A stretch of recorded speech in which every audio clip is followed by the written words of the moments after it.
बिस्मिल्लाहिर्रहमानिर्रहीम। सर के बालों में पफ बनाना कैसा है? तो दोस्तों ये बात समझें कि अगर आपको बाल रखने हैं तो या तो आप बीच की मांग रखें या सारे बालों को पीछे रखें। आप सल्लल्लाहु अलैहि वसल्लम बालों के रखने का एहतमाम करते थे।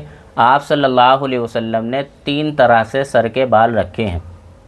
नंबर 1 कानों की लो तक, नंबर 2 कानों की लो से और कंधों के दरमियान, नंबर 3 आप सल्लल्लाहु अलैहि वसल्लम ने कंधों तक बाल रखे हैं। और आप सल्लल्लाहु अलैहि वसल्लम से हज और उम्रे के मौके पर बालों का कटाना भी साबित है।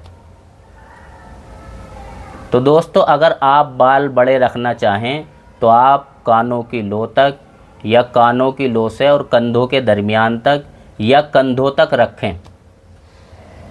और अगर आप इतने बाल नहीं रख रहे हैं तो आपको जितने भी बाल रखने हैं, इतने रखने हैं, इतने रखने हैं, इतने रखने हैं, तो आपको चाहिए कि आप सारे बाल बराबर रखें और बीच की मांग आप निकालें।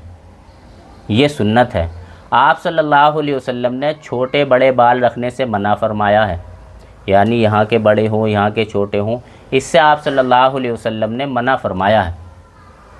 और दोस्तों ये बात समझें कि अगर आपको बड़े बाल रखने हैं तो आपको बालों के धोने का, बालों की सफाई का, तेल का, कंघी का, इनका एहतमाम करना पड़ेगा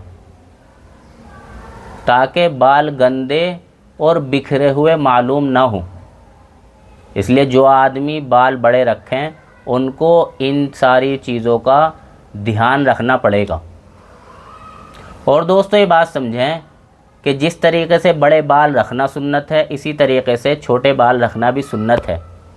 लेकिन छोटे बाल रखना उस वक्त सुन्नत होगा जब छोटे बाल सारे इकसार होंगे और बीच की मांग होगी। तो दोस्तों बताने का मकसद ये है, पफ बनाने की सूरत में गैरों से मुशाबहत होती है और इसमें बीच की मांग भी नहीं निकाली जाती, इसलिए ये तरीक़ा सही नहीं है, जायज़ नहीं है। बाल आपको छोटे रखने हैं आप छोटे रखें, बड़े रखने हैं बड़े रखें, लेकिन बाल इकसार रखने का एहतमाम आपको करना पड़ेगा, जो कि सुन्नत तरीक़ा है। अल्लाह ताला अमल की तौफ़ीक़ नसीब फ़रमाए। व आखिर दावाना अनिल हम्दुलिल्लाहि रब्बिल आलमीन।